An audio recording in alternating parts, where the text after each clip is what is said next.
हाँ जी दोस्तों, ਸਿਰਜਣਾਤਮਕ ਸਿੱਖਿਆ ਸੰਸਾਰ ਦੇ ਇਸ ਪਲੇਟਫਾਰਮ ਤੋਂ ਤੁਹਾਡਾ ਬਹੁਤ-ਬਹੁਤ ਸਵਾਗਤ ਹੈ।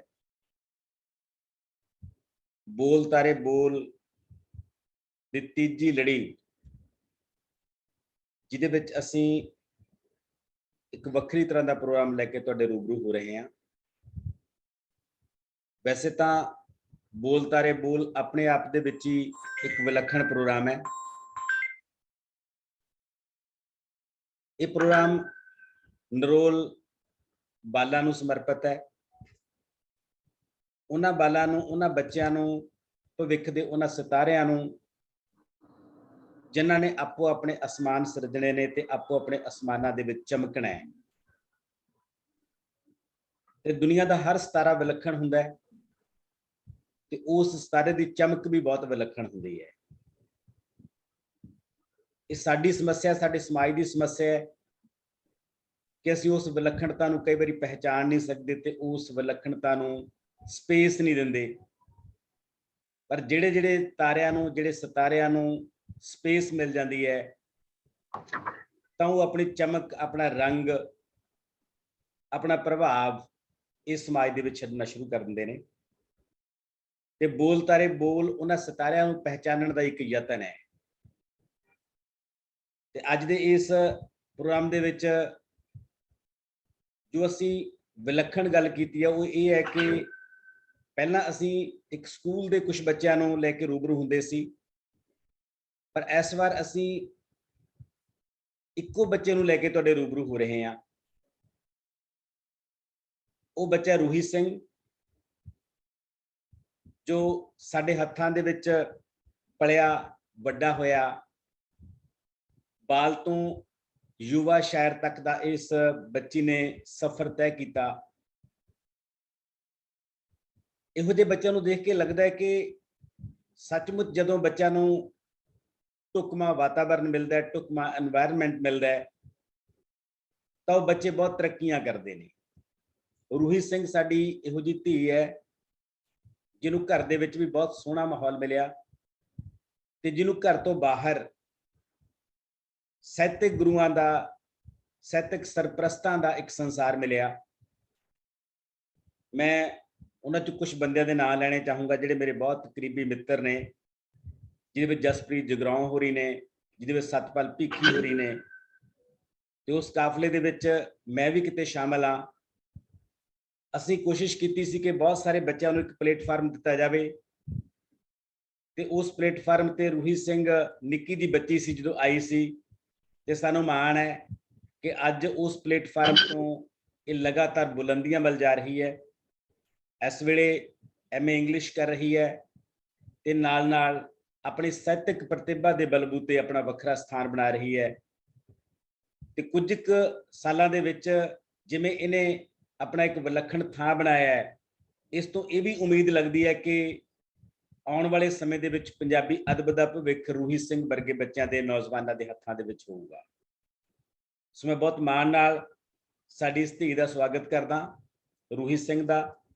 ਤੇ ਨਾਲ ਸਾਡੇ ਇਸ ਪ੍ਰੋਗਰਾਮ ਦੇ ਜਿਹੜੇ ਕਨਵੀਨਰ ਨੇ, ਮੈਡਮ ਬਲਜਿੰਦਰ ਕੌਰ ਤੇ ਮੈਡਮ ਰੁਪਿੰਦਰ ਕੌਰ, ਜਿਹੜੇ ਇਸ ਪ੍ਰੋਗਰਾਮ ਦੀ ਦੇਖ ਰੇਖ ਕਰਦੇ ਨੇ, ਇਸ ਪ੍ਰੋਗਰਾਮ ਨੂੰ ਆਰਗੇਨਾਈਜ਼ ਕਰਦੇ ਨੇ, ਸ਼ਖਸੀਅਤ ਦੀ ਚੋਣ ਕਰਦੇ ਨੇ ਤੇ ਉਸ ਤੋਂ ਬਾਅਦ ਉਹਨੂੰ ਮੈਨੇਜ ਕਰਦੇ ਨੇ। ਤੇ ਅਸੀਂ ਇਸ ਵਾਰ ਇਸ ਪ੍ਰੋਗਰਾਮ ਦੇ ਮੋਡਰੇਟਰ ਦੇ ਤੌਰ ਤੇ, ਇਸ ਪ੍ਰੋਗਰਾਮ ਦੇ ਹੋਸਟ, ਐਂਕਰ ਦੇ ਤੌਰ ਤੇ ਉਸ ਸ਼ਖਸੀਅਤ ਦੀ ਚੋਣ ਕੀਤੀ ਹੈ ਜਿਨ੍ਹਾਂ ਨੂੰ ਪਿਛਲੀ ਵਾਰੀ ਅਸੀਂ ਗੈਸਟ ਦੇ ਤੌਰ ਤੇ ਬੁਲਾਇਆ ਸੀ। ਸੋ ਇਹ ਵੀ ਇਸ ਸਿਰਜਣਾਤਮਕ ਸਿੱਖਿਆ ਸੰਸਾਰ ਦੀ ਇੱਕ ਵਿਲੱਖਣਤਾ ਆਪਣੇ ਆਪ ਦੇ ਵਿੱਚ ਕਿ ਸਾਡੇ ਗੈਸਟ ਸਾਡੇ ਇੰਨੇ ਕੁ ਆਪਣੇ ਹੁੰਦੇ ਨੇ ਕਿ ਕਦੇ ਅਸੀਂ ਉਹਨਾਂ ਨੂੰ ਗੈਸਟ ਦੇ ਰੂਪ ਵਿੱਚ ਬੁਲਾਉਂਦੇ ਹਾਂ ਤੇ ਕਦੇ ਅਸੀਂ ਹੋਸਟ ਦੇ ਰੂਪ ਵਿੱਚ ਬੁਲਾਉਂਦੇ ਹਾਂ। ਸੋ ਮੈਡਮ ਸ਼ਰਨਜੀਤ ਕੌਰ, ਜਿਹੜੇ ਪਿਛਲੀ ਵਾਰੀ ਆਪਣੇ ਬੱਚਿਆਂ ਦੇ ਨਾਲ ਹਾਜ਼ਰ ਹੋਏ ਸੀ, ਅੱਜ ਇਸ ਪ੍ਰੋਗਰਾਮ ਦੀ ਐਂਕਰਿੰਗ ਕਰਨਗੇ, ਇਸ ਪ੍ਰੋਗਰਾਮ ਨੂੰ ਮੋਡਰੇਟ ਕਰਨਗੇ। ਸੋ ਮੈਂ ਮੈਡਮ ਬਲਜਿੰਦਰ ਕੌਰ, ਮੈਡਮ ਰੁਪਿੰਦਰ ਕੌਰ ਤੇ ਸ਼ਰਨਜੀਤ ਹੋਰਾਂ ਦਾ ਵੀ ਵਿਸ਼ੇਸ਼ ਤੌਰ ਤੇ ਸਵਾਗਤ ਕਰਦਾ। ਤੇ ਇਹ ਸਾਡੀ ਤ੍ਰਿਕੜੀ ਹੈ ਜਿਹੜੀ, ਇਹ ਰਲ ਕੇ ਇਸ ਪ੍ਰੋਗਰਾਮ ਨੂੰ ਆਰਗੇਨਾਈਜ਼ ਕੀਤਾ ਇਹਨਾਂ ਨੇ। ਤੇ ਅੱਜ ਮੈਡਮ ਸ਼ਰਨਜੀਤ ਰੂਹੀ ਸਿੰਘ ਹੋਰਾਂ ਦੇ ਨਾਲ ਗੱਲਬਾਤ ਕਰਨਗੇ। ਤੇ ਮੈਂ ਹੁਣ ਤੁਹਾਡੇ ਤੇ ਰੂਹੀ ਸਿੰਘ ਤੇ ਸਾਡੇ ਐਂਕਰ ਦੇ ਵਿਚਕਾਰ ਜ਼ਿਆਦਾ ਸਮਾਂ ਨਾ ਰਹਿੰਦਾ ਹੋਇਆ ਇੱਕ ਵਾਰੀ ਫਿਰ ਆਪਣੇ ਵੱਲੋਂ ਸਵਾਗਤ ਕਰਦਾ ਤੇ ਮੈਂ ਇਸ ਪ੍ਰੋਗਰਾਮ ਦਾ ਨਾਲ ਆਨੰਦ ਮਾਣੂੰਗਾ। ਤੇ ਜਿੱਥੇ ਜੇ ਮੇਰਾ ਜੀ ਕਰੂਗਾ ਕੋਈ ਸਵਾਲ ਕਰਨ ਦਾ ਉੱਥੇ ਮੈਂ ਵੀ ਸਵਾਲ ਕਰੂੰਗਾ। ਅਦਰਵਾਈਜ਼ ਸ਼ਰਨਜੀਤ ਇਸ ਪ੍ਰੋਗਰਾਮ ਨੂੰ ਹੋਸਟ ਕਰਨਗੇ। ਸ਼ਰਨਜੀਤ, ਇਸ ਤੋਂ ਬਾਅਦ ਅਸੀਂ ਜਿਹੜਾ ਮਾਈਕ ਹੈ ਤੁਹਾਡੇ ਹੱਥਾਂ 'ਚ ਦੇ ਰਹੇ ਹਾਂ। ਸ਼ਰਨਜੀਤ, ਮਾਈਕ ਔਨ ਕਰ ਲਓ। ਸ਼ਰਨਜੀਤ, ਆਪਣੇ ਆਪ ਨੂੰ ਅਨਮਿਊਟ ਕਰੋ। Thank you so much sir ji. ਬੜਾ ਪ੍ਰਿਵਿਲੇਜ ਫੀਲ ਹੋ ਰਿਹਾ ਹੈ ਮੈਨੂੰ last time as a guest and this time as a host. ਬਹੁਤ ਜ਼ਿਆਦਾ ਲਾਈਕ ਲੰਮਾ ਪੈਂਦਾ ਆ, ਬਟ ਇੱਦਾਂ ਲੱਗਦਾ ਹੈ ਕਿ ਹਫਤੇ ਦੇ ਵਿੱਚ ਹੀ ਕਵਰ ਹੋਇਆ, all because of you. Because ਤੁਸੀਂ ਜਦੋਂ ਕਿਸੇ ਨਾਲ ਗੱਲ ਕਰਦੇ ਹੋ ਨਾ ਤਾਂ ਇੰਨਾ ਜ਼ਿਆਦਾ ਉਹ ਮੋਟੀਵੇਟ ਹੋ ਜਾਂਦਾ ਆ ਪਰਸਨ ਕਿ ਉਹਨੂੰ ਲੱਗਦਾ yes I can do this and that and everything. Thank you so much for that sir and a very warm welcome ਰੂਹੀ ਜੀ। ਬਹੁਤ ਜ਼ਿਆਦਾ ਲਾਈਕ ਇੱਦਾਂ ਲੱਗ ਰਿਹਾ ਹੈ ਕਿ you are a poet and I am nothing in front of you and I don't know what to say about you. ਬਹੁਤ ਕੁਛ ਹੈ ਜੋ ਤੁਹਾਡੇ ਬਾਰੇ ਜਾਣਨਾ ਵੀ ਹੈਗਾ ਵਾ, ਬਟ ਸਰ ਨੇ ਬਹੁਤ ਕੁਛ ਦੱਸਿਆ ਜੋ ਦੇਖ ਕੇ ਲੱਗਦਾ ਹੈ ਕਿ ਹਾਂ ਇੱਕ ਬੇਸ ਹੈ ਜਿਹਦੇ ਤੋਂ ਆਈ ਥਿੰਕ ਮੈਂ ਟਰਾਈ ਕਰੂੰਗੀ ਕਿ ਇਸ ਤੋਂ ਉੱਪਰ ਜਾ ਕੇ ਤੁਹਾਡੇ ਕੋਲੋਂ ਜੋ ਕੁਛ ਹੋ ਸਕਿਆ ਮੈਂ ਪੁੱਛਾਂ। ਸਭ ਤੋਂ ਪਹਿਲਾਂ ਮੈਂ ਇੱਕ ਬੜੀ ਸਰਸਰੀ ਜੀ ਸ਼ੁਰੂਆਤ ਕਰਨਾ ਚਾਹੁੰਦੀ ਹਾਂ ਕਿ ਤੁਹਾਡੇ ਫੈਮਿਲੀ ਬਾਰੇ ਤੁਸੀਂ ਦੱਸ ਦਿਓ, ਔਰ ਇਹ ਵੀ ਦੱਸੋ ਕਿ ਜਿਹੜੇ ਤੁਹਾਡੇ ਫੈਮਿਲੀ ਮੈਂਬਰਸ ਨੇ ਉਹਨਾਂ ਵੱਲੋਂ ਤੁਹਾਡੇ ਪੇਰੈਂਟਸ ਵੱਲੋਂ ਜਿਹੜੀ ਤੁਹਾਡੀ ਰਾਈਟਿੰਗ ਹੈ ਉਹਨੂੰ ਲੈ ਕੇ ਕਿੰਨਾ ਕੁ ਸਪੋਰਟ ਮਿਲਦਾ ਹੈ, ਫੁੱਲ ਜਾਂ ਕਿਤੇ ਕੁਝ ਪ੍ਰੋਬਲਮਸ ਵੀ ਆਉਂਦੀਆਂ। ਜੀ ਪਹਿਲਾਂ ਤਾਂ ਮੈਂ ਬਹੁਤ ਸ਼ੁਕਰੀਆ ਕਰਦੀ ਹਾਂ ਕੁਲਦੀਪ ਸਰ ਦਾ। ਮੈਮ ਤੁਹਾਡਾ ਇਹ ਤੁਹਾਡਾ ਵੱਡਪਨ ਹੈ ਕਿ ਤੁਸੀਂ ਕਹਿ ਰਹੇ ਹੋ ਕਿ ਮੈਂ ਐਡੀ ਵੱਡੀ ਏਦਾਂ ਹਾਲੇ ਕੁਛ ਨਹੀਂ। ਤਾਂ ਬਹੁਤ ਸ਼ੁਕਰੀਆ ਮੈਨੂੰ ਇਹ ਮੰਚ ਦੇਣ ਲਈ, ਇਹ ਮੌਕਾ ਦੇਣ ਲਈ। ਫੈਮਿਲੀ ਬਾਰੇ ਜੇ ਗੱਲ ਕਰਾਂ ਤਾਂ ਮੇਰਾ ਜਨਮ ਹੋਇਆ ਸੀ ਤਲਵੰਡੀ ਸਾਬੋ।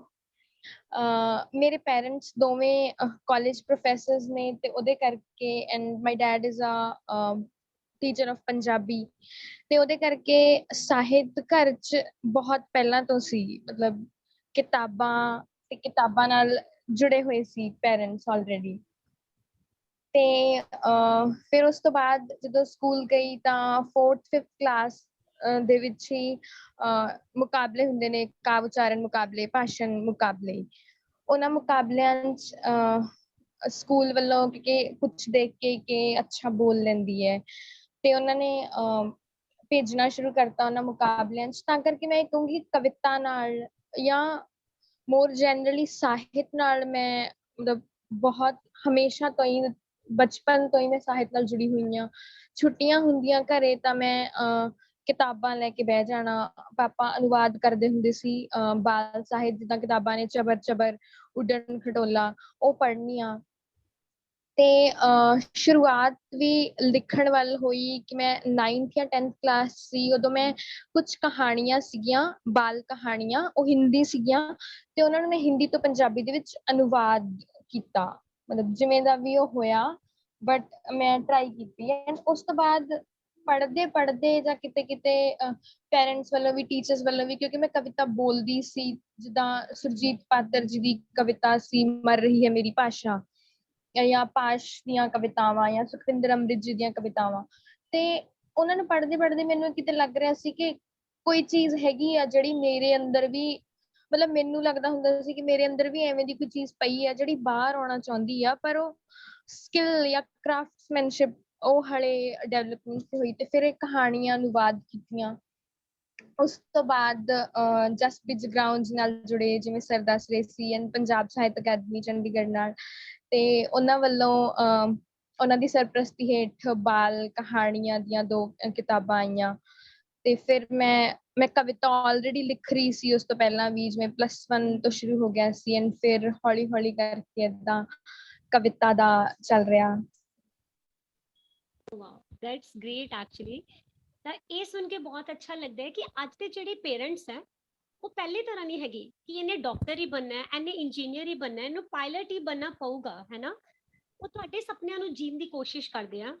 ਤੇ ਬਹੁਤ ਅੱਛਾ ਲੱਗਿਆ ਸੁਣ ਕੇ ਕਿ ਤੁਹਾਡੇ ਪੇਰੈਂਟਸ ਜੋ ਹੈਗੇ ਆ ਉਹਨਾਂ ਨੇ ਸਾਹਿਤ ਦੇ ਵਿੱਚ ਤੁਹਾਨੂੰ ਅੱਗੇ ਵਧਾਉਣ ਦੀ ਕੋਸ਼ਿਸ਼ ਕੀਤੀ ਹੈ, ਆਪਣੀਆਂ ਚੀਜ਼ਾਂ ਨੂੰ ਤੁਹਾਡੇ ਉੱਪਰ ਥੋਪਿਆ ਨਹੀਂ। ਆਈ ਹੋਪ ਕਿ ਜਿਹੜੇ ਵੀ ਪੇਰੈਂਟਸ ਇਸ ਟਾਈਮ ਇਹ ਵਾਲਾ ਸੈਸ਼ਨ ਦੇਖ ਰਹੇ ਨੇ ਉਹ ਵੀ ਅਗਰੀ ਕਰਨਗੇ ਔਰ ਆਪਣੇ ਬੱਚਿਆਂ ਦੇ ਸੁਪਨਿਆਂ ਨੂੰ ਜੀਣ ਦੀ ਕੋਸ਼ਿਸ਼ ਕਰਨਗੇ। ਸ਼ਰਨਜੀਤ ਇੱਕ ਮਿੰਟ, ਆਪਾਂ ਵੈਲਕਮ ਕਰ ਦਈਏ ਪ੍ਰੋਫੈਸਰ ਨਵ ਸੰਗੀਤ ਹੋਰਾਂ ਦਾ, ਰੂਹੀ ਦੇ ਡੈਡ ਦਾ, ਜਿਹੜੇ ਸਾਡੇ ਨਾਲ ਨੇ ਅੱਜ, ਪੰਜਾਬੀ ਦੇ ਬਹੁਤ ਵੱਡੇ ਪ੍ਰੋਫੈਸਰ ਨੇ, ਉਹ ਵੀ ਪ੍ਰੋਗਰਾਮ ਦੇ ਵਿੱਚ ਸ਼ਮੂਲੀਅਤ ਕਰ ਚੁੱਕੇ ਨੇ। ਪ੍ਰੋਫੈਸਰ ਤੁਹਾਡਾ ਬਹੁਤ ਬਹੁਤ ਸਵਾਗਤ ਹੈ।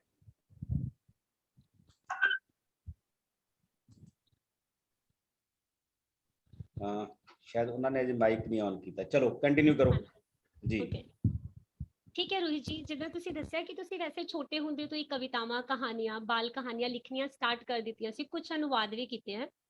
ਤਾਂ ਅੱਜ ਦੀ ਡੇਟ 'ਚ ਅਗਰ ਦੇਖੀਏ ਕਿ ਤੁਸੀਂ ਉੱਥੋਂ ਦੀ ਇੱਥੇ ਤੱਕ ਦਾ ਜੋ ਰਸਤਾ ਤੈਅ ਕੀਤਾ ਆ, ਉਸ ਦੇ ਵਿੱਚ ਤੁਹਾਡਾ ਮੇਨ ਪ੍ਰੇਰਨਾ ਸਰੋਤ ਕੌਣ ਰਹੇ ਨੇ? ਮੇਨ ਪ੍ਰੇਰਨਾ ਸਰੋਤ ਬਹੁਤ ਛੋਟੀ ਹੁੰਦੀ ਸੀ ਤਾਂ ਮੈਂ ਇਹ ਦੇਖਦੀ ਸੀ ਕਿ ਜਿੱਦਾਂ ਪਾਪਾ ਅਨੁਵਾਦ ਕਰ ਰਹੇ ਨੇ ਜਾਂ ਲਿਖ ਰਹੇ ਨੇ, ਤਾਂ ਕਿ ਮੈਂ ਵੀ ਇਹਨਾਂ ਵਾਂਗੂ ਬਣਨਾ ਜਾਂ ਮੈਂ ਵੀ ਇਹਨਾਂ ਵਾਂਗੂ ਅਨੁਵਾਦ ਕਰਨਾ।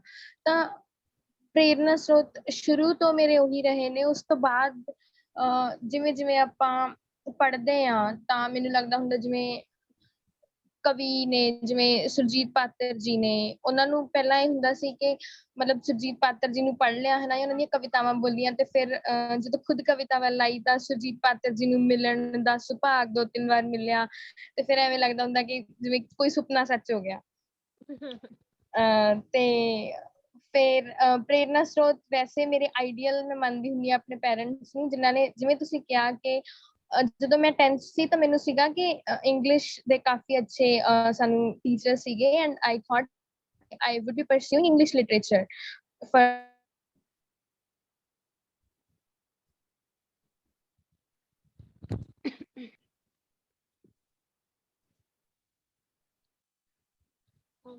ਸਰ ਆਈ ਥਿੰਕ ਉਹਨਾਂ ਦੀ ਆਵਾਜ਼ ਕੱਟ ਗਈ ਹੈ। ਇੰਟਰਸਟ ਜ਼ਿਆਦਾ ਇੱਧਰ ਹੈ ਸਟੱਡੀ ਕਰਨ 'ਚ। तो आई वाज लाइक कि लेना मैं, तो दे वर लाइक कि कूल, क्योंकि सानू पता जेड़ा चीज तू इंटरेस्ट नाल करेंगी that would be, we would be more happy, more than happy. That was an inspiration. बाकी कवि या लेखक जिन्होंने भी पढ़दी हाँ सारे इंस्पिरेशन ने बिल्कुल। Okay, and my next question, ਜਿੱਦਾਂ ਤੁਸੀਂ ਕਵਿਤਾਵਾਂ ਜ਼ਿਆਦਾ ਲਿਖਦੇ ਹੋ ਤਾਂ ਕਵਿਤਾ ਤੁਹਾਡੀ ਨਜ਼ਰ ਵਿੱਚ ਕੀ ਹੈ? ਆਈ ਮੀਨ ਤੁਸੀਂ ਕਿੱਦਾਂ ਡਿਫਾਈਨ ਕਰੋਗੇ ਅਗਰ ਕੁਝ ਵਰਡਸ ਦੇ ਵਿੱਚ ਤੁਸੀਂ ਕਵਿਤਾ ਨੂੰ ਡਿਫਾਈਨ ਕਰਨਾ ਹੋਏ? ਪਹਿਲਾਂ ਕਵਿਤਾ ਸੁਣ ਲਓ ਇਹਨਾਂ ਤੋਂ ਮੇਰੇ ਖਿਆਲ ਦੇ ਵਿੱਚ, ਹਨਾ, ਨਾਲੇ ਆਪਣੇ ਆਡੀਅנס ਸੁਣ ਬੈਟਰ ਲੈ। ਆਪਸ਼ਨ। ਜੀ ਬਿਲਕੁਲ जी, गजल ਦਾ ਮਤਲਬ ਹੈ ਕਿ ਕੌਡੀਆਂ ਦੇ ਭਾ ਤੁਲ ਨਾ ਜਾਵੀਂ, ਕੌਡੀਆਂ ਦੇ ਭਾ ਤੁਲ ਨਾ ਜਾਵੀਂ, ਵੇਖੀ ਹੀਰਿਆ ਰੁਲ ਨਾ ਜਾਵੀਂ। ਵਾਹ। ਕੌਡੀਆਂ ਦੇ ਭਾ ਤੁਲ ਨਾ ਜਾਵੀਂ, ਵੇਖੀ ਹੀਰਿਆ ਰੁਲ ਨਾ ਜਾਵੀਂ, ਨਾਲ ਗੁਲਾਬਾਂ ਕੰਡੇ ਵੀ ਆਉਣੇ, ਨਾਲ ਗੁਲਾਬਾਂ ਕੰਡੇ ਵੀ ਆਉਣੇ, ਮਹਿਕਾਂ ਤੇ ਹੀ ਡੁੱਲ ਨਾ ਜਾਵੀਂ, ਮੱਲਮ ਭਾਲਦਾ ਤੁਰਿਆ ਜੇਕਰ, ਮੱਲਮ ਭਾਲਦਾ ਤੁਰਿਆ ਜੇਕਰ, ਹਰ ਇੱਕ ਕੋਲੇ ਖੁੱਲ ਨਾ ਜਾਵੀਂ, ਝੂਠਿਆਂ ਦੀ ਉਸ ਮੰਡੀ ਉੱਤੇ, ਝੂਠਿਆਂ ਦੀ ਉਸ ਮੰਡੀ ਉੱਤੇ, ਆਪਣੇ ਸੱਚ ਦੇ ਮੁੱਲ ਨਾ ਜਾਵੀਂ, ਜਿੰਨਾ ਤੈਨੂੰ ਮਿੱਧ ਕੇ ਲੰਘਣਾ, ਜਿੰਨਾ ਤੈਨੂੰ ਮਿੱਧ ਕੇ ਲੰਘਣਾ, ਉਹਨਾਂ ਲਈ ਬਣ ਫੁੱਲ ਨਾ ਜਾਵੀਂ, ਬਹਿਰ ਵਜ਼ਨ ਵਿੱਚ ਲਿਖਦੇ ਲਿਖਦੇ, ਬਹਿਰ ਵਜ਼ਨ ਵਿੱਚ ਲਿਖਦੇ ਲਿਖਦੇ, ਦਿਲ ਦੇ ਦਰਦ ਨੂੰ ਭੁੱਲ ਨਾ ਜਾਵੀਂ। ਬਹੁਤ ਖੂਬ, ਵਾਹ, ਕੀ ਬਹੁਤ ਬਾਤ ਖੂਬ, ਹੈ, ਬਹੁਤ ਅੱਛਾ, ਬਹੁਤ ਖੂਬਸੂਰਤ। ਬਹੁਤ ਜੀ। ਬਹੁਤ ਸ਼ੁਕਰੀਆ। ਤਾਂ ਹੁਣ ਆਪਾਂ ਉਸੇ ਕੁਐਸਚਨ ਨੂੰ ਹੀ ਪਰਸਿਊ ਕਰਦੇ ਹਾਂ ਕਿ ਤੁਹਾਡੀ ਨਜ਼ਰ ਦੇ ਵਿੱਚ ਕਵਿਤਾ ਹੈ ਕੀ? ਵੈਸੇ ਤੁਸੀਂ ਆਈ ਥਿੰਕ ਕਵਿਤਾ ਦੀਆਂ ਲਾਈਨਾਂ ਬੋਲ ਕੇ ਤੁਸੀਂ ਬਹੁਤ ਕੁਝ ਦੱਸ ਦਿੱਤਾ ਆ, ਪਰ ਫਿਰ ਵੀ in your words define that. ਕਵਿਤਾ ਮੇਰੇ ਲਈ ਆਪਣੇ ਆਪ ਨੂੰ ਐਕਸਪ੍ਰੈਸ ਕਰਨ ਦਾ ਇੱਕ ਢੰਗ ਹੈ। ਹੁੰਦੇ ਆ ਨਾ ਉਹ ਇੰਟਰੋਵਰਟ ਜੇ ਬੱਚੇ, ਜਿਨ੍ਹਾਂ ਨੂੰ ਵੈਸੇ ਵੀ ਕੋਈ ਦੋਸਤ ਨਹੀਂ ਹੁੰਦਾ, ਕੋਈ ਏਦਾਂ ਮਤਲਬ ਤੁਹਾਡੇ ਸੋਚ ਦਾ ਜਾਂ ਤੁਹਾਡੇ ਵਿਚਾਰਾਂ ਦਾ ਹਾਣੀ ਤੁਹਾਨੂੰ ਨਹੀਂ ਮਿਲਦਾ, ਤੇ ਤੁਹਾਨੂੰ ਹੁੰਦਾ ਕਿ ਕਾਗਜ਼ ਤੇ ਕਲਮ ਤਾਂ ਹੈ। ਜਿੱਦਾਂ ਸੁਰਜੀਤ ਪਾਤਰ ਜੀ ਕਹਿੰਦੇ ਨੇ ਕਿ ਸੰਤਾਪ ਨੂੰ ਗੀਤ ਬਣਾ ਲੈਣਾ ਮੇਰੀ ਮੁਕਤੀ ਦਾ ਇੱਕ ਰਾਹ ਤਾਂ ਹੈ, ਜੇ ਹੋਰ ਨਹੀਂ ਹੈ ਦਰ ਕੋਈ, ਇਹ ਲਫ਼ਜ਼ਾਂ ਦੀ ਦਰਗਾਹ ਤਾਂ ਹੈ। ਤਾਂ ਮੈਨੂੰ ਲੱਗਦਾ ਹੁੰਦਾ ਕਿ ਐਕਸਪ੍ਰੈਸ਼ਨ ਦਾ ਇੱਕ ਢੰਗ ਹੈ। ਮੈਂ ਕਿ ਜਦੋਂ ਗੱਲ ਕਰਨ ਨੂੰ ਕੋਈ ਨਾ ਹੋਵੇ ਉਦੋਂ ਕਵਿਤਾ ਹੁੰਦੀ ਹੈ, ਤੇ ਜਦੋਂ ਕੋਈ ਹੋਵੇ ਕਵਿਤਾ ਉਦੋਂ ਵੀ ਹੁੰਦੀ ਹੈ। ਬਹੁਤ ਅੱਛਾ। ਕਿਆ ਤੇ ਬਾਤ ਹੈ। ਕਵਿਤਾ ਬਾਰੇ ਮੈਂ ਇਹੀ ਕਹਿਣਾ ਚਾਹੁੰਦੀ ਹਾਂ। ਬਾਕੀ ਕਵਿਤਾ ਦੇ ਵਿੱਚ ਬਿੰਬ ਹੁੰਦੇ ਨੇ, ਮੈਟਾਫਰਸ, ਸਭ ਕੁਝ ਹੁੰਦਾ ਹੈ। ਪੰਜਾਬੀ ਕਾਵਿ ਸ਼ਾਸਤਰ ਜਿਵੇਂ ਪ੍ਰੀਤਮ ਸਿੰਘ ਸਫੀਰ ਲਿਖਦੇ ਨੇ ਕਿ ਕਲਮ ਨੋਕ ਤੇ ਕੁਦਰਤ ਆ ਕੇ ਕਵਿਤਾ ਰੂਪ ਵਟਾਂਦੀ, ਤਾਂ ਕਵਿਤਾ ਸਭ ਤੋਂ ਵੱਡੀ ਗੱਲ ਇਲਹਾਮ ਹੁੰਦਾ ਹੈ। ਕਵਿਤਾ ਮੇਰੇ ਲਈ ਇਹ ਹੈ ਕਿ ਜਦੋਂ ਆਪਾਂ ਸੁਚੇਤ ਹੁੰਨੇ ਆ, ਉਹ ਤਾਂ ਆਪਾਂ ਕਵਿਤਾ ਦਾ ਫਸਟ ਡਰਾਫਟ ਉਸ ਤੋਂ ਬਾਅਦ ਐਡਿਟ ਕਰਨ ਲਈ, ਉਹ ਤਾਂ ਕਰਾਫਟਸਮੈਨਸ਼ਿਪ ਆ ਗਈ। ਅਚੇਤਨ ਦੇ ਵਿੱਚ ਜੋ ਖਿਆਲ ਉਪਜਦੇ ਨੇ, ਜਿਵੇਂ ਵੀ ਉਹ ਆਉਂਦੇ ਨੇ, ਉਹ ਕਵਿਤਾ ਹੈ। ਬਹੁਤ ਅੱਛਾ। ਐਂਡ ਜਦੋਂ ਦੀ ਆਪਾਂ ਗੱਲਬਾਤ ਕਰ ਰਹੇ ਹਾਂ, ਕਿਤੇ ਨਾ ਕਿਤੇ ਇੱਕ ਆਈਡੀਆ ਲੱਗ ਗਿਆ ਹੈ ਕਿ ਤੁਹਾਡੇ ਪਸੰਦੀਦਾ ਲੇਖਕ ਕੌਣ ਨੇ, ਪਰ ਫਿਰ ਵੀ ਫੋਰਮਲੀ ਪੁੱਛਣਾ ਚਾਹੂੰਗੀ ਕਿ ਜਿਹੜੇ ਤੁਹਾਡੇ ਪਸੰਦੀਦਾ ਲੇਖਕ ਜਾਂ ਕਵੀ ਹੈਗੇ ਆ, ਉਹਨਾਂ ਦੀ ਤੁਹਾਨੂੰ ਕਿਹੜੀ ਕਵਿਤਾ ਹੈ ਜੋ ਸਭ ਤੋਂ ਖੂਬਸੂਰਤ ਲੱਗਦੀ ਹੈ? ਕੀ ਤੁਸੀਂ ਉਹਦੀਆਂ 2 ਲਾਈਨਾਂ ਸੁਣਾ ਦੋਗੇ? ਮੇਰੇ ਪਸੰਦੀਦਾ ਲੇਖਕ, ਤੁਹਾਨੂੰ ਆਈਡੀਆ ਲੱਗ ਗਿਆ, ਜਿਵੇਂ ਉਹ ਸੁਰਜੀਤ ਪਾਤਰ ਜੀ ਨੇ। ਮੈਂ ਉਹਨਾਂ ਦਾ ਆਲਰੇਡੀ ਸ਼ੇਅਰ ਸੁਣਾ ਚੁੱਕੀ ਹਾਂ, ਬਟ ਫਿਲਹਾਲ ਮੈਂ ਪੜ੍ਹ ਰਹੀ ਸੀ ਰਣਜੀਤ ਸਰਾਂਵਾਲੀ ਜੀ ਨੂੰ, ਤੇ ਮੈਂ ਉਹਦੇ ਚੋਂ 2 ਸ਼ੇਅਰ ਸੁਣਾ ਦਿੰਨੀ ਹਾਂ। ਪਰਿੰਦੇ ਦਾ ਜ਼ਬਤ ਜਾਂ ਫਿਰ ਖੁਦਦਾਰੀ ਪਰਖਣਾ ਚਾਹੁੰਦਾ ਹੈ। ਇਹ ਮੇਰੀ ਪਸੰਦੀਦਾ ਸ਼ੇਅਰ ਨੇ। ਪਰਿੰਦੇ ਦਾ ਜ਼ਬਤ ਜਾਂ ਫਿਰ ਖੁਦਦਾਰੀ ਪਰਖਣਾ ਚਾਹੁੰਦਾ ਹੈ, ਸੁਨਹਿਰੀ ਚੋਗ ਪਾ ਕੇ ਕੀ ਸ਼ਿਕਾਰੀ ਪਰਖਣਾ ਚਾਹੁੰਦਾ ਹੈ। ਜ਼ਮਾਨਾ ਅੱਕ ਚੁੱਕਾ ਹੈ ਪੁਰਾਣੇ ਮੌਸਮਾਂ ਤੋਂ, ਹੁਣ ਤਦੇ ਹੀ ਰੁੱਤ ਨਵੇਲੀ ਤੇ ਨਿਆਰੀ ਪਰਖਣਾ ਚਾਹੁੰਦਾ ਹੈ। ਵਿਕੇਗਾ ਕੌਣ ਸਸਤਾ, ਕਿਸ ਦੇ ਸਿਰ ਦਾ ਮੁੱਲ ਕਿੰਨਾ ਹੈ, ਸਿਰਾਂ ਵਾਲੇ ਰਹਿਣ ਚੌਕਸ ਵਪਾਰੀ ਪਰਖਣਾ ਚਾਹੁੰਦਾ ਹੈ। ਮੇਰਾ ਰੁਤਬਾ ਉਮਰ ਮੇਰੀ ਬਣਾ ਲਈ ਮਾਪਦੰਡ ਉਸਨੇ, ਮੇਰਾ ਰੁਤਬਾ ਉਮਰ ਮੇਰੀ ਬਣਾ ਲਈ ਮਾਪਦੰਡ ਉਸਨੇ, ਤੇ ਇੰਜ ਰਣਜੀਤ ਦੀ ਉਹ ਗਜ਼ਲਕਾਰੀ ਪਰਖਣਾ ਚਾਹੁੰਦਾ ਹੈ। ਬਹੁਤ ਅੱਛਾ, ਬਹੁਤ ਵਧੀਆ। ਕਿਆ ਬਾਤ ਹੈ, ਬਹੁਤ ਖੂਬਸੂਰਤ। ਅੱਛਾ, ਹੁਣ ਆਪਾਂ ਅੱਜ ਦੇ ਟਾਈਮ ਤੇ ਆਈਏ। ਰੂਹੀ ਜੀ, ਤੁਹਾਡਾ ਜਨਮ 21ਵੀਂ ਸਦੀ ਦੇ ਵਿੱਚ ਹੋ ਰਿਹਾ ਹੈ। ਬਹੁਤ ਸਾਰੇ ਚੇਂਜਸ ਆ ਵੀ ਰਹੇ ਹੈ, ਪਹਿਲਾਂ ਵੀ ਬਹੁਤ ਆਏ ਨੇ ਪਿਛਲੇ 5-7 ਸਾਲਾਂ ਦੇ ਵਿੱਚ। ਤੁਹਾਨੂੰ ਕੀ ਲੱਗਦਾ ਹੈ, ਜਿਹੜੀ ਆਧੁਨਿਕਤਾ ਆ ਇਹੀ ਸਭ ਕੁਝ ਹੈ, ਜਾਂ ਫਿਰ ਵਿਰਸਾ ਪਹਿਲੇ ਨੰਬਰ ਤੇ ਆਉਣਾ ਚਾਹੀਦਾ ਹੈ? ਮੇਰੇ ਖਿਆਲ ਨਾਲ ਆਧੁਨਿਕਤਾ ਤੇ ਵਿਰਸਾ ਇਹ ਇੱਕ ਦੂਜੇ ਤੋਂ ਟੁੱਟੇ ਨਹੀਂ ਹੋਏ, ਇਹ ਇੱਕ ਦੂਜੇ ਦੇ ਵਿਰੋਧੀ ਨਹੀਂ ਹੈਗੇ। ਕਿ ਜਿੱਦਾਂ ਹਰ ਉਹ ਚੀਜ਼ ਆ ਜਿਹੜੀ ਨੂੰ ਆਪਾਂ ਅੱਜ ਵਿਰਸੇ ਦਾ ਨਾਮ ਦਿੰਦੇ ਹਾਂ, ਜਾਂ ਆਪਾਂ ਕਹਿੰਦੇ ਕਿ ਸਾਡਾ ਸੱਭਿਆਚਾਰ ਆ, ਸਾਡੀ ਸੰਸਕ੍ਰਿਤੀ ਹੈ, ਇਹ ਵੀ ਜਿਸ ਟਾਈਮ ਤੇ ਇਹ ਸਭ ਤੋਂ ਪਹਿਲਾਂ ਉਪਜਦੀਆਂ ਨੇ ਇਹ ਚੀਜ਼ਾਂ, ਕਿ ਜਦੋਂ ਸਭ ਤੋਂ ਪਹਿਲਾਂ ਸਾਡਾ ਉਹ ਵਿਰਸਾ ਜਿਹੜਾ ਉਹ ਵਾਲਾ ਕਲਚਰ ਸੀ, ਉਹ ਵੀ ਉਸ ਟਾਈਮ ਦੇ ਸਮਾਜ ਲਈ ਆਧੁਨਿਕ ਹੀ ਸੀ। ਕਿ ਉਹ ਵੀ ਉਸ ਟਾਈਮ ਲਈ ਕਿ ਚੀਜ਼ਾਂ ਚੇਂਜ ਇਜ਼ ਇਨਐਵਿਟੇਬਲ, ਚੀਜ਼ਾਂ ਬਦਲਣਗੀਆਂ, ਆਧੁਨਿਕਤਾ ਆਊਗੀ, ਤੇ ਜਿਹੜਾ ਪਾਸਟ ਆ ਉਹ ਵਿਰਸੇ ਦੇ ਵਿੱਚ ਤਬਦੀਲ ਹੁੰਦਾ ਜਾਊਗਾ। ਤੇ ਆਪਾਂ ਜਿਵੇਂ ਆਪਾਂ ਕਹਿੰਦੇ ਆ ਕਿ ਹਰ ਪੁਰਾਣੀ ਪੀੜ੍ਹੀ ਜਿਹੜੀ ਹੈਗੀ ਆ, ਉਹ ਨਵੀਂ ਪੀੜ੍ਹੀ ਨੂੰ ਇਹ ਕਹਿੰਦੀ ਆ ਕਿ ਸਾਡਾ ਜ਼ਮਾਨਾ ਏਦਾਂ ਦਾ ਸੀ, ਤੇ ਇਹ ਹਰ ਪੁਰਾਣੀ ਪੀੜ੍ਹੀ ਨਵੀਂ ਪੀੜ੍ਹੀ ਨੂੰ ਕਹਿੰਦੀ ਆ, ਮਤਲਬ ਕਿਉਂਕਿ ਇੱਕ ਟਾਈਮ ਤੇ ਉਹ ਵੀ ਨਵੇਂ ਸੀ ਤੇ ਉਹਨਾਂ ਨੂੰ ਵੀ ਕਿਸੇ ਨੇ ਕਿਹਾ ਸੀ। ਇਹ ਮੈਨੂੰ ਕਵਿਤਾ ਦੇ ਵਿੱਚ ਵੀ ਇਹ ਲੱਗਦਾ ਕਿ ਦੋਵੇਂ ਚੀਜ਼ਾਂ ਇਕੱਠੀਆਂ ਚੱਲ ਰਹੀਆਂ ਨੇ। ਜਿਵੇਂ ਆਪਾਂ ਦੇਖੀਏ ਕਿ ਜਿਵੇਂ ਕੰਟੈਂਪਰੇਰੀ ਸ਼ਾਇਰ ਵੀ ਨੇ ਜਿਹੜੇ, ਤਾਂ ਰਵਾਇਤੀ ਫਾਰਮਸ ਵੀ ਨਾਲ ਨਾਲ ਚੱਲ ਰਹੀਆਂ ਨੇ, ਜਿਵੇਂ ਗਜ਼ਲ ਦੀ ਫਾਰਮ ਹੈ, ਤੇ ਆਧੁਨਿਕ ਜਿਹਨੂੰ ਆਪਾਂ ਜ਼ਿਆਦਾ ਕੰਪੈरेटिवली ਮਾਡਰਨ ਕਹਿੰਦੇ ਆ ਖੁੱਲੀ ਕਵਿਤਾ, ਉਹ ਵੀ ਨਾਲ ਨਾਲ ਚੱਲ ਰਹੀ ਹੈ। ਤੇ ਖੁੱਲੀ ਕਵਿਤਾ ਉਸ ਟਾਈਮ ਵੀ ਸੀ। ਪ੍ਰੋਫੈਸਰ ਪੂਰਨ ਸਿੰਘ ਕਿੰਨੇ ਪਹਿਲਾਂ ਉਹ ਖੁੱਲੀ ਕਵਿਤਾ ਲਿਖ ਰਹੇ ਨੇ। ਉਹ ਕਹਿੰਦੇ ਆ ਕਿ ਅੱਖਰਾਂ ਦੇ ਅੱਖਰ ਮੇਰੇ ਹੱਥਾਂ ਵਿੱਚ, ਨਿੱਕੇ ਨਿੱਕੇ ਹੱਥਾਂ ਵਿੱਚ ਡਿੱਗ ਡਿੱਗ ਪੈਂਦੇ, ਹੱਥ ਨਿੱਕੇ ਦਾਤਾਂ ਵੱਡੀਆਂ। ਤੋ ਇਹ ਸਾਰੀਆਂ ਚੀਜ਼ਾਂ ਨਾਲ ਨਾਲ ਚੱਲਦੀਆਂ ਨੇ, ਦੋਵਾਂ ਰੂਪਾਂ ਦੀ ਆਪੋ ਆਪਣੀ ਥਾਂ ਹੈ, ਤੇ ਆਪਾਂ ਇੱਕ ਦੂਜੇ ਨੂੰ ਵਿਰੋਧੀ ਦੇ ਤੌਰ ਤੇ ਪੇਸ਼ ਨਹੀਂ ਕਰ ਸਕਦੇ। ਦੋਵੇਂ ਮੇਰੇ ਅਕੋਰਡਿੰਗਲੀ ਪੈਰਲਲੀ ਚੱਲਦੇ ਨੇ। ਕਿਤੇ ਨਾ ਕਿਤੇ ਆਧੁਨਿਕਤਾ ਵੀ ਸਹੀ ਹੈ, ਕਿਤੇ ਨਾ ਕਿਤੇ ਵਿਰਸੇ ਨੂੰ ਵੀ ਬਦਲਣਾ ਪਊਗਾ, ਤੇ ਅੱਜ ਵਾਲੀ ਆਧੁਨਿਕਤਾ ਕਦੇ ਆਉਣ ਵਾਲੀਆਂ ਪੀੜ੍ਹੀਆਂ ਲਈ ਵਿਰਸਾ ਵੀ ਹੋਊਗੀ। ਮਤਲਬ ਇਹਨਾਂ ਦੋਨਾਂ ਦਾ ਅਗਰ ਕੰਬੀਨੇਸ਼ਨ ਹੋਏ ਤਾਂ ਬੈਸਟ ਵਰਜ਼ਨ ਹੈ ਜੋ ਨਿਕਲ ਕੇ ਬਾਹਰ ਆਊਗਾ, ਲਾਈਕ ਰਿਮਿਕਸ। ਹਾਂ, ਓਕੇ, ਗੁੱਡ, ਓਕੇ। ਐਂਡ ਜਿਹੜੇ ਹੁਣ ਨਵੀਂ ਪੀੜ੍ਹੀ ਦੇ ਐਕਚੁਅਲੀ ਅਸੀਂ ਦੇਖਦੇ ਹਾਂ ਕਿ ਜਿਹੜੇ ਸਾਡੀ ਜਨਰੇਸ਼ਨ ਹੈਗੀਆਂ ਮੈਂ ਹਨਾ ਐਟ ਪ੍ਰੈਜ਼ੈਂਟ ਵਾਲੀਆਂ, ਉਹ ਸਿਰਫ ਸਿਲੇਬਸ ਦੀਆਂ ਕਿਤਾਬਾਂ ਪੜ੍ਹਦੀਆਂ ਮੈਂ, ਉਹ ਵੀ ਸਿਰਫ ਇਸ ਲਈ ਕਿ ਉਹਨਾਂ ਨੇ ਪੇਪਰ ਦੇਣਾ ਤੇ ਪਾਸ ਹੋਣਾ ਜ਼ਰੂਰੀ ਹੈ, ਨਹੀਂ ਤਾਂ ਪੇਰੈਂਟਸ ਨੇ ਪੂਰੀ ਤਰ੍ਹਾਂ ਹਾਲਤ ਖਰਾਬ ਕਰ ਦੇਣੀ ਹੈ, ਰਾਈਟ। ਬਟ ਉਹਦੇ ਤੋਂ ਬਿਨਾਂ ਕੁਝ ਪੜ੍ਹਨਾ ਹੀ ਨਹੀਂ ਚਾਹੁੰਦੇ, ਕੁਝ ਅਲੱਗ ਤੋਂ ਕਿਤਾਬਾਂ ਨਹੀਂ। ਤੁਹਾਨੂੰ ਕੀ ਲੱਗਦਾ ਹੈ ਕਿ ਇਹ ਸੱਚ ਹੈਗਾ ਵਾ? ਜੇ ਨਹੀਂ ਹੈ ਜਾਂ ਜੇ ਹੈ ਤਾਂ ਇਹ ਜਿਹੜੀ ਪੜ੍ਹਾਈ ਹੈਗੀ ਹੈ ਉਹਦੇ ਬੋਝ ਕਰਕੇ ਉਹ ਸਿਰਫ ਇਹੀ ਕਿਤਾਬਾਂ ਪੜ੍ਹ ਪਾਉਂਦੇ ਆ, ਕੁਝ ਹੋਰ ਲੈ ਨਹੀਂ ਪਾਉਂਦੇ, ਜਾਂ ਫਿਰ ਉਹਨਾਂ ਦੀ ਐਕਸਟਰਾ ਬੁੱਕਸ ਪੜ੍ਹਨ ਦੇ ਵਿੱਚ ਰੁਚੀ ਨਹੀਂ ਹੈਗੀ ਬਿਲਕੁਲ ਵੀ? ਜਿਹੜਾ obviously ਇਸ ਗੱਲ 'ਚ ਕੁਛ ਨਾ ਕੁਛ ਸੱਚਾਈ ਤਾਂ ਹੈ ਕਿ ਨਵੀਂ ਪੀੜ੍ਹੀ ਕਿਤਾਬਾਂ ਤੋਂ ਦੂਰ ਹੋ ਰਹੀ ਹੈ, ਮਤਲਬ ਇਹ ਨਹੀਂ ਕਿ ਬਿਲਕੁਲ ਟੁੱਟ ਚੁੱਕੀ ਹੈ, ਬਟ ਥੋੜਾ ਥੋੜਾ ਦੂਰ ਹੋ ਰਹੀ ਹੈ। ਤਾਂ ਇਹਦੇ 'ਚ ਇਹ ਜ਼ਰੂਰ ਹੈ ਕਿ ਮੈਨੂੰ ਲੱਗਦਾ ਹੁੰਦਾ ਕਿ ਬੱਚਿਆਂ ਤੋਂ ਜ਼ਿਆਦਾ ਮਾਪੇ ਤੇ ਅਧਿਆਪਕ ਵੀ ਉਨੇ ਹੀ ਜ਼ਿੰਮੇਵਾਰ ਨੇ। ਮੈਂ ਦੇਖਦੀ ਹਾਂ ਮੇਰੀਆਂ ਜਿਹੜੀਆਂ ਦੋਸਤ ਕੁੜੀਆਂ ਨੇ, ਜਿਵੇਂ ਉਹਨਾਂ ਨਾਲ ਇਹ ਹੁੰਦਾ ਕਿ ਉਹ ਕਹਿੰਦੀਆਂ ਨੇ ਜਿਵੇਂ ਕਿ ਉਹਨਾਂ ਨੇ ਜੇ ਸਿਲੇਬਸ ਤੋਂ ਬਿਨਾਂ ਕੋਈ ਨੋਵਲ ਚੱਕ ਲਿਆ ਪੜ੍ਹਨ ਲਈ ਜਾਂ ਕੋਈ ਕਵਿਤਾਵਾਂ ਦੀ ਕਿਤਾਬ, ਤਾਂ ਪੇਰੈਂਟਸ ਕਹਿੰਦੇ ਨੇ ਇਹ ਤੂੰ ਕੀ ਕਰ ਰਹੀ ਹੈ, ਤੇਰੇ ਸਿਲੇਬਸ 'ਚ ਵੀ ਨਹੀਂ ਹੈਗਾ।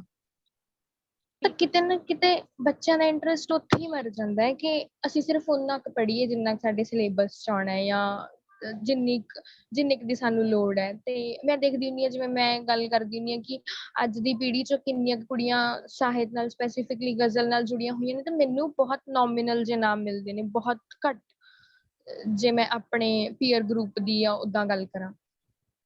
ਤਾਂ ਇਹੀ ਮੇਜਰ ਕਾਰਨ ਹੋ ਸਕਦਾ, ਬਟ ਇਹ ਵੀ ਹੈ ਕਿ ਨਵੀਂ ਪੀੜ੍ਹੀ ਜਦੋਂ ਕੁਛ ਨਵਾਂ ਆਉਂਦਾ ਹੈ, ਜਿਵੇਂ ਇੱਕ ਕਿਤਾਬ ਆਈ ਸੀ ਹਰਮਨਜੀਤ ਹੋਰਾਂ ਦੀ ਰਾਣੀ ਤੱਤ, ਜਦੋਂ ਉਹ ਕਿਤਾਬ ਆਈ ਤੇ ਈਵਨ ਇੰਜੀਨੀਅਰਿੰਗ ਦੇ ਸਟੂਡੈਂਟਸ ਦੇ ਹੱਥਾਂ 'ਚ ਵੀ ਉਹ ਕਿਤਾਬ ਸੀ, ਮਤਲਬ ਮੈਂ ਦੇਖੀ ਆ। ਤੇ ਇਟ ਇਜ਼ ਲਾਈਕ ਕਿ ਸਾਡਾ ਸਾਹਿਤ ਵੀ ਜਿਹੜਾ ਹੈਗਾ ਐਕਸਪੈਰੀਮੈਂਟਲ ਹੋਵੇ ਜਾਂ ਚੀਜ਼ਾਂ ਲੀਕ ਤੋਂ ਹਟ ਕੇ ਕੀਤੀਆਂ ਜਾਣ, ਤਾਂ ਮੈਨੂੰ ਲੱਗਦਾ ਕਿ ਨਵੀਂ ਪੀੜ੍ਹੀ ਜ਼ਿਆਦਾ ਉਹਦੇ ਵੱਲ ਪੜ੍ਹਨ ਲਈ ਇੰਟਰਸਟਿਡ ਹੋਊਗੀ। ਤੇ ਦੂਜੀ ਗੱਲ ਇਹ ਹੈ ਕਿ ਬੱਚਿਆਂ ਨੂੰ ਆਪਣੇ ਅਕੋਰਡਿੰਗਲੀ ਆਪਣਾ ਰੁਜ਼ਗਾਰ ਜਾਂ ਆਪਣੀ ਸਟਰੀਮ ਚੁਣਨ ਦਾ ਉਹਨਾਂ ਤੇ ਬੋਝ ਨਾ ਪਾਓ।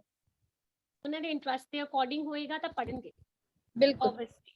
ਓਕੇ, ਤੁਹਾਡੇ ਵੱਲ ਅੱਜ ਦਾ ਮੇਰਾ ਲਾਸਟ ਕੁਐਸਚਨ ਹੈ, ਜਿਹੜੀਆਂ ਤੁਸੀਂ ਕਵਿਤਾਵਾਂ ਲਿਖਦੇ ਹੋ ਉਹਦਾ ਵਿਸ਼ਾ ਵਸਤੂ ਕਿਸ ਤਰ੍ਹਾਂ ਦਾ ਹੁੰਦਾ ਵੈ, ਤੇ ਅੱਜ ਦੀ ਜਿਹੜੀ ਤੁਹਾਡੇ ਨਾਲ ਦੀ ਪੀੜ੍ਹੀ ਹੈਗੀ ਆ ਜਾਂ ਫਿਰ ਤੁਹਾਡੇ ਨਾਲ ਦੇ ਜਿਹੜੇ ਨੌਜਵਾਨ ਹੈ, ਤੁਸੀਂ ਉਹਨਾਂ ਨੂੰ ਅੱਜ ਕਿਹੜੀ ਸਲਾਹ ਦੇਣਾ ਚਾਹੋਗੇ? ਆਪਣੇ ਦਿਲ ਦੀ ਕਿਹੜੀ ਗੱਲ ਹੈ ਜੋ ਉਹਨਾਂ ਨਾਲ ਅੱਜ ਸ਼ੇਅਰ ਕਰਨਾ ਚਾਹੁੰਦੇ ਹੋ ਇਸ ਪਲੇਟਫਾਰਮ ਦੇ ਥਰੂ?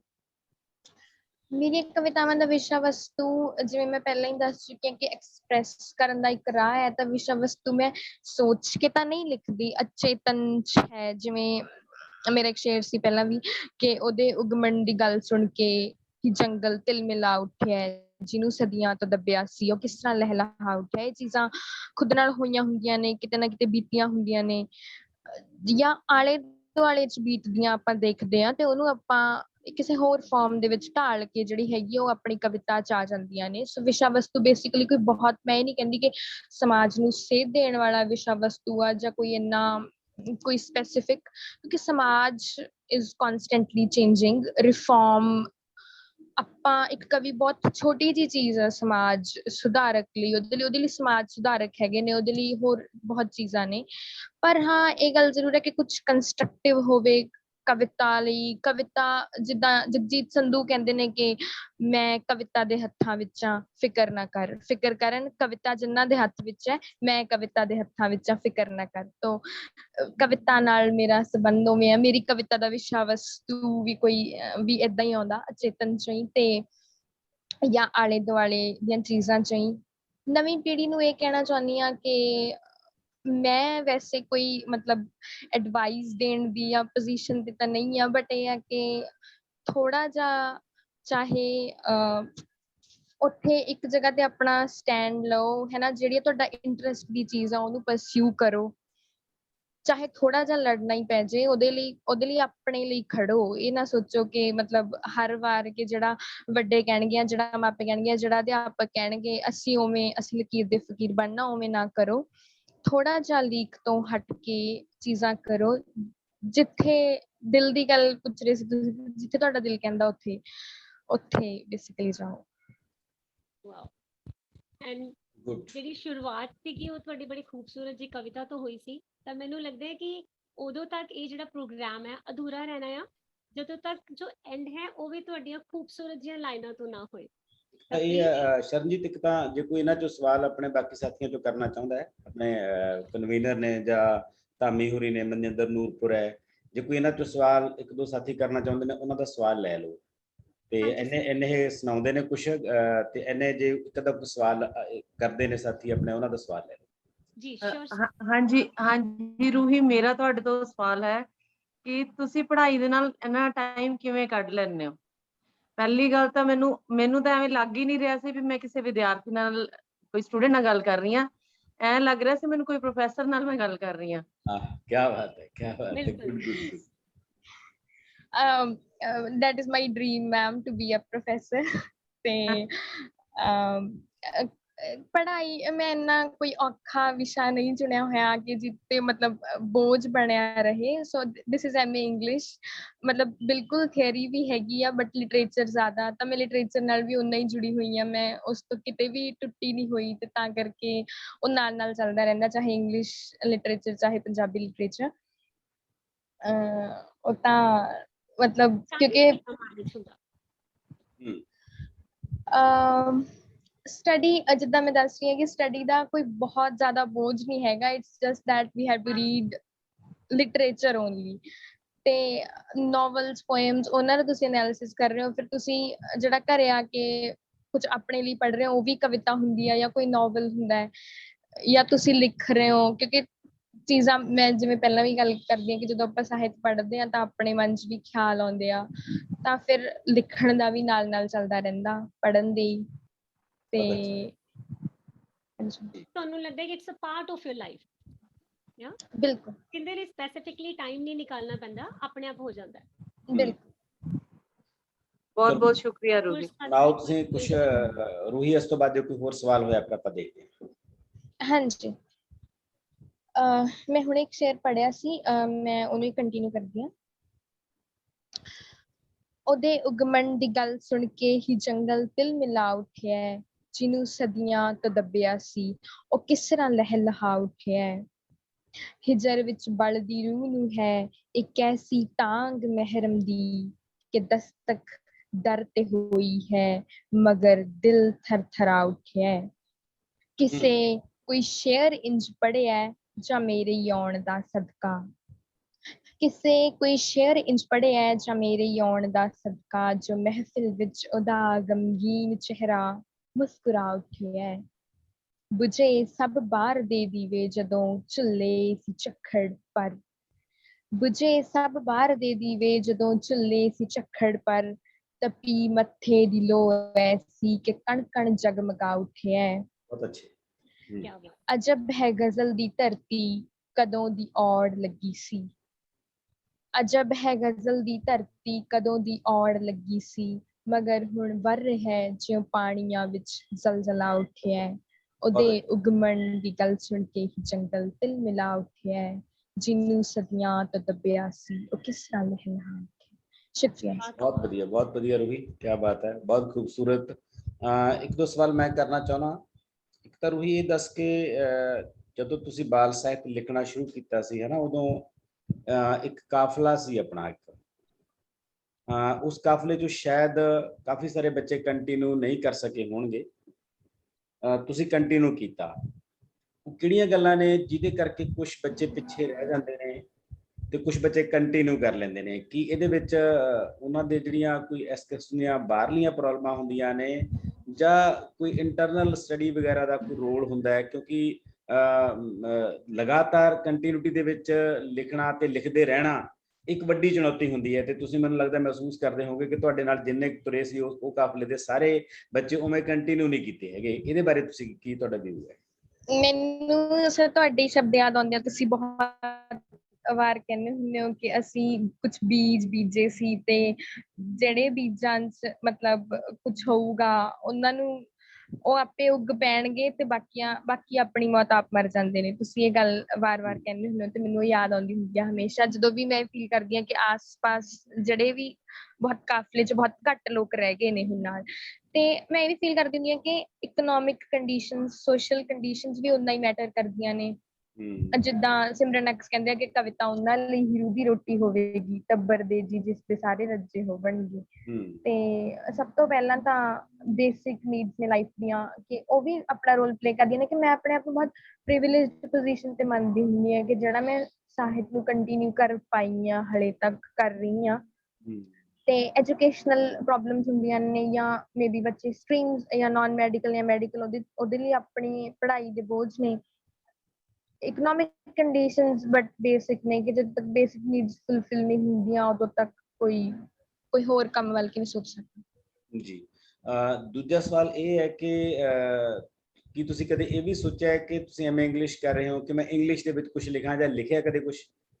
ਹਾਂਜੀ, ਮੈਂ ਇੰਗਲਿਸ਼ ਦੇ ਵਿੱਚ 2-3 ਕਵਿਤਾਵਾਂ ਲਿਖੀਆਂ ਸੀ ਬਟ ਮੈਨੂੰ ਇਹ ਲੱਗਦਾ ਹੁੰਦਾ ਕਿ ਇੰਗਲਿਸ਼ 'ਚ ਮੈਂ ਉਨੀ ਅੱਛੀ ਤਰ੍ਹਾਂ ਆਪਣੇ ਭਾਵ ਜਾਂ ਉਹਦੇ ਨਾਲ ਮੈਂ ਉਨੀ ਅੱਛੀ ਤਰ੍ਹਾਂ ਕਨੈਕਟ ਨਹੀਂ ਕਰ ਪਾਉਂਦੀ, ਜਾਂ ਮੈਨੂੰ ਲੱਗਦਾ ਹੁੰਦਾ ਕਿ ਜਿਹੜੇ ਮੇਰੇ ਖਿਆਲ ਆ ਰਹੇ ਨੇ ਅੰਗਰੇਜ਼ੀ 'ਚ ਉਹਦੇ ਲਈ ਸ਼ਬਦ ਹੀ ਨਹੀਂ ਹੈਗੇ, ਕਿਉਂਕਿ ਆਪਾਂ ਕਦੇ ਵੀ ਭਾਸ਼ਾ ਨਹੀਂ ਚੁਣਦੇ ਹੁੰਦੇ, ਭਾਸ਼ਾ ਚੁਣਦੀ ਹੁੰਦੀ ਆ ਆਪਣੇ ਕਵੀ ਨੂੰ।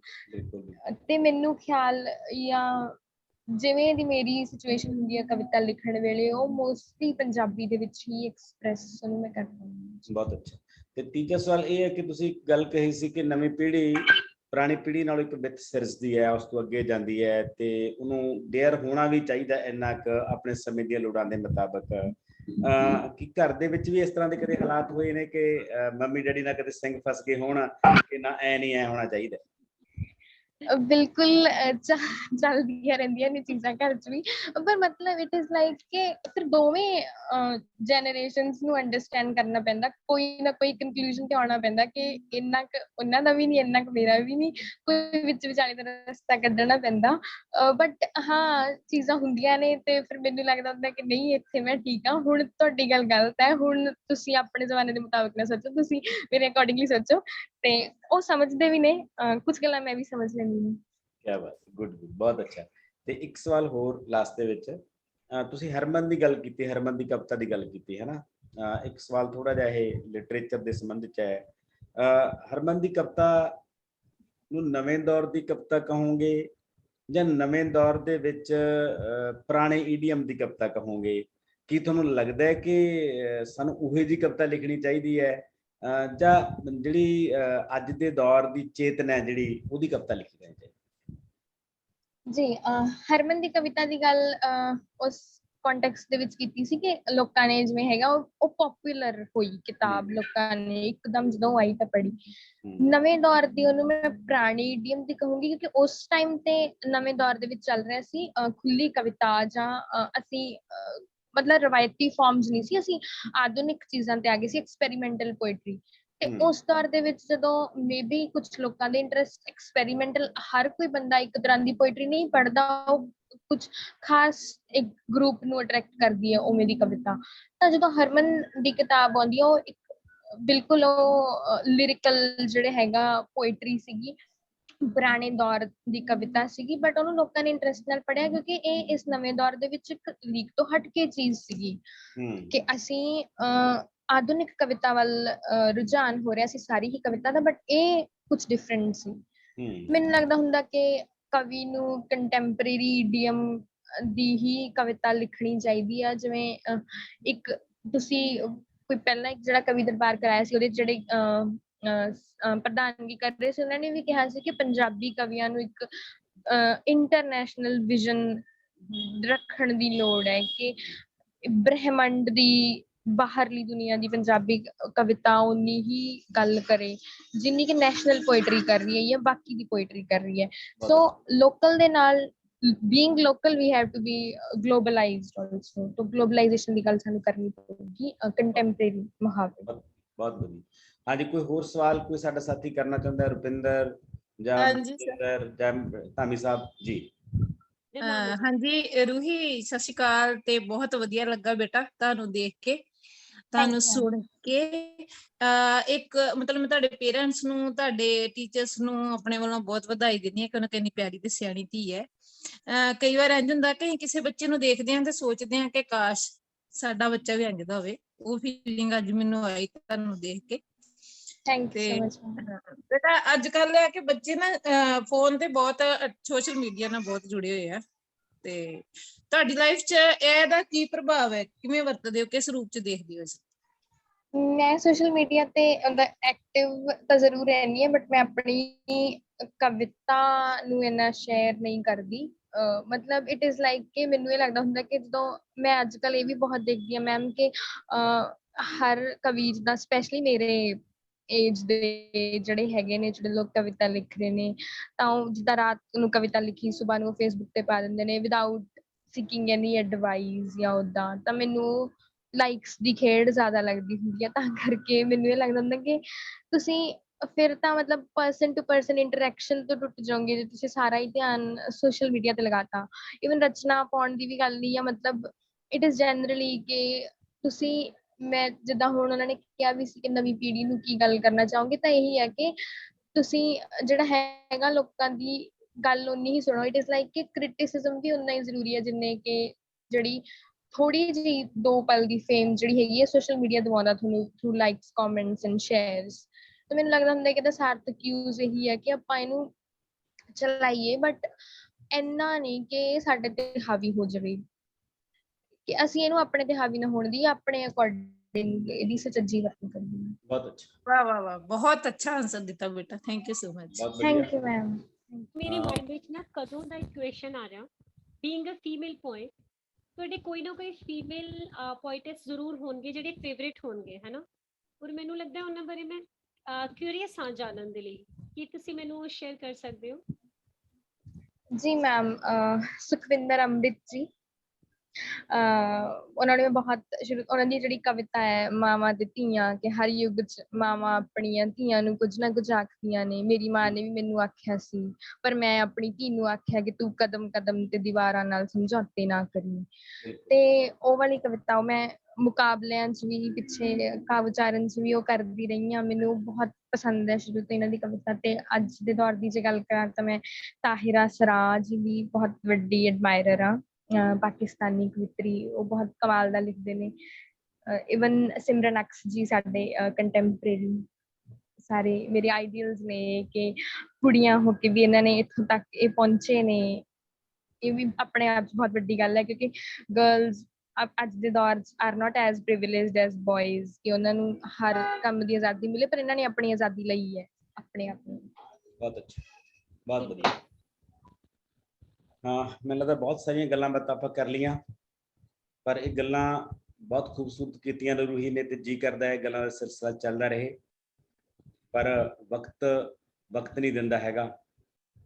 ਇਹਨੇ ਆਪਣਾ ਰਾਹ ਅਖਤਿਆਰ ਕਰਨਾ ਹੁੰਦਾ, ਤੇ ਸਾਡਾ ਵਕਤ ਪੂਰਾ ਹੋ ਗਿਆ, ਤੇ ਅਸੀਂ ਇਸ ਆਸ ਨਾਲ ਅੱਜ ਦੀ ਕੜੀ ਨੂੰ ਇੱਥੇ ਖਤਮ ਕਰਦੇ ਹਾਂ ਕਿ ਇਹ ਸਿਲਸਿਲਾ ਅੱਗੇ ਚੱਲੇਗਾ। ਰੂਹੀ, ਜਿਵੇਂ ਮੈਡਮ ਸ਼ਰਨਜੀਤ ਨੇ ਅੱਜ ਦੇ ਪ੍ਰੋਗਰਾਮ ਨੂੰ ਹੋਸਟ ਕੀਤਾ ਹੈ, ਤੇ ਇਹਨੂੰ ਮੈਂ ਰਿਕੁਐਸਟ ਕਰੂੰਗਾ ਕਿ ਤੁਹਾਡੇ ਵਰਗੇ ਜਿਹੜੇ ਹੋਰ ਬੱਚੇ ਨੇ, ਹੋਰ ਪੋਇਟ ਨੇ, ਉਹਨਾਂ ਨੂੰ ਤੁਸੀਂ ਲੈ ਕੇ ਆਓ, ਉਹਨਾਂ ਨੂੰ ਤੁਸੀਂ ਹੋਸਟ ਕਰੋ, ਤੇ ਅਗਲੇ ਸਮੇਂ ਦੇ ਵਿੱਚ ਤੁਸੀਂ ਇਸ ਪ੍ਰੋਗਰਾਮ ਨੂੰ ਸਾਡੇ ਨਾਲ ਰਲ ਕੇ ਉਵੇਂ ਹੀ ਚਲਾਓ, ਤਾਂ ਕਿ ਅਸੀਂ ਮੈਕਸੀਮਮ ਬੱਚਿਆਂ ਨੂੰ, ਜਿਹੜੇ ਯੁਵਾ ਨੇ, ਨੌਜਵਾਨ ਨੇ, ਗਬਰੇਟ ਉਮਰ ਦੇ ਬੱਚੇ ਨੇ ਜਿਹੜੇ, ਉਹ ਸਾਰੇ ਹੌਲੀ ਹੌਲੀ ਇਸ ਪਲੇਟਫਾਰਮ ਤੇ ਆ ਸਕਣ। ਤਾਂ ਮੈਂ ਮੈਡਮ ਸ਼ਰਨਜੀਤ ਦਾ ਵੀ ਧੰਨਵਾਦ ਕਰੂੰਗਾ ਕਿ ਇਹਨਾਂ ਨੇ ਬਹੁਤ ਖੂਬਸੂਰਤੀ ਨਾਲ ਪੂਰੀ ਤਿਆਰੀ ਕਰਕੇ ਅੱਜ ਦੇ ਪ੍ਰੋਗਰਾਮ ਦਾ ਸੰਚਾਲਨ ਕੀਤਾ ਹੈ, ਤੇ ਸਾਡੇ ਕਨਵੀਨਰ ਤਾਂ ਦੋਨੇ ਕਿਆ ਬਾਤ ਨੇ, ਤਾਂ ਲਗਾਤਾਰ ਮਿਹਨਤ ਕਰਦੇ ਨੇ, ਤੇ ਨਾਲ ਮਨਜਿੰਦਰ ਨੂਰਪੁਰ ਸਾਡੇ ਬਹੁਤ ਸੀਨੀਅਰ ਐਡਮਿਨ, ਤੇ ਡਾਕਟਰ ਇੰਦਰਪ੍ਰੀਤ ਧਾਮੀ, ਇਹ ਵੀ ਸਾਡੇ ਬਹੁਤ ਸੀਨੀਅਰ ਐਡਮਿਨ ਨੇ। ਇਹਨਾਂ ਦਾ ਵੀ ਸ਼ੁਕਰਗੁਜ਼ਾਰ ਹੈ ਕਿ ਇਹ ਵੀ ਸਾਡੇ ਨਾਲ ਇਹਨਾਂ ਨੇ ਸ਼ਮੂਲੀਅਤ ਕੀਤੀ। ਸੋ ਰੂਹੀ, ਸਿਲਸਿਲਾ ਚੱਲਦਾ ਰਹੂਗਾ ਬੇਟੇ, ਹੋਰ ਤਰੱਕੀਆਂ ਕਰ, ਹੋਰ ਬੁਲੰਦੀਆਂ ਤੇ ਪਹੁੰਚ। ਅੱਜ ਜਿੰਨਾ ਰੋਲ ਮਾਡਲ ਸੀ ਤੂੰ ਗੱਲ ਕੀਤੀ ਹੈ, ਕੱਲ ਨੂੰ ਤੂੰ ਬਹੁਤ ਸਾਰੇ ਬੱਚਿਆਂ ਦਾ ਰੋਲ ਮਾਡਲ ਬਣਨਾ ਹੈ, ਤੇ ਤੈਨੂੰ ਦੇਖ ਕੇ ਹੋਰ ਬਹੁਤ ਸਾਰੇ ਬੱਚੇ ਲਿਖਣ ਲੱਗਣਗੇ, ਮੈਨੂੰ ਇਹ ਯਕੀਨ ਹੈ। ਤੇ ਤੂੰ ਆਪਣੇ ਅਸਮਾਨ ਦੇ ਬੁਲੰਦੀਆਂ ਤੇ ਪਹੁੰਚੇਗੀ, ਚਮਕੇਗੀ, ਆਪਣਾ ਚਾਨਣ ਦੁਨੀਆ ਨੂੰ ਬਖੇਰੇਗੀ, ਤੇ ਖੁਦ ਰੋਸ਼ਨ ਹੋਏਗੀ, ਤੇ ਦੂਜਿਆਂ ਨੂੰ ਰੋਸ਼ਨ ਕਰੇਗੀ। ਤੁਹਾਡਾ ਸਾਰਿਆਂ ਦਾ ਬਹੁਤ ਬਹੁਤ ਸ਼ੁਕਰੀਆ। ਬਹੁਤ ਬਹੁਤ ਸ਼ੁਕਰੀਆ ਸਰ, ਬਹੁਤ ਬਹੁਤ thank you sir, thank you ਰੂਹੀ ਜੀ।